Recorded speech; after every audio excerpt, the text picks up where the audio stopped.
इस्लामाबाद की अदालत ने साबिक वज़ीर दाखिला शेख रशीद अहमद की दरख्वास्त जमानत मुस्तरद कर दी। अदालत ने फरीकैन के दलाइल के बाद महफूज किया फैसला सुना दिया। शेख रशीद के वकील ने दलाइल में कहा कि मुकदमे की दफात विफाकी या सूबाई हुकूमत लगा सकती है, शहरी नहीं।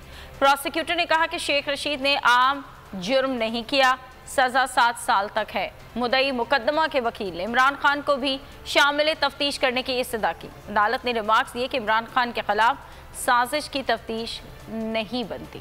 शेख रशीद की दरखास्त जमानत मुस्तरद। इस्लामाबाद की अदालत ने महफूज फैसला सुना दिया। एडिशनल सेशन जज ताहिर अब्बास सपरा के रूबरू दरखास्त पर समाअत हुई। शेख रशीद के वकील ने FIR का मतन पढ़ के सुनाया। दलाइल में कहा कि मुकदमे की दफात विफाकी या सूबाई हुकूमत लगा सकती है, शहरी नहीं। शेख रशीद इमरान खान से मुलाकात करके आए और इमरान खान के बयान का जिक्र। प्रोसिक्यूटर ने कहा कि इस्लामाबाद हाई कोर्ट ने नोटिस मुअत्तल किया, मुकदमा दर्ज करने से नहीं रोका।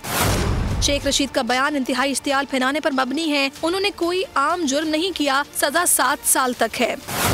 मुद्दई मुकदमा के वकील ने इमरान खान को भी शामिल तफ्तीश करने की इस्तदा की।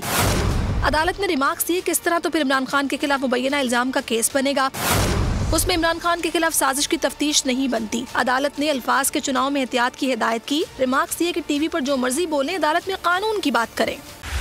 बोल उड़ाएगा सबका होश, भूल जाएंगे सब अपना जोश।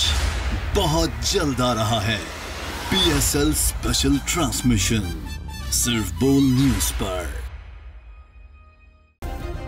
सब्सक्राइब करें और बेल दबाएं ताकि कोई खबर रह न जाए।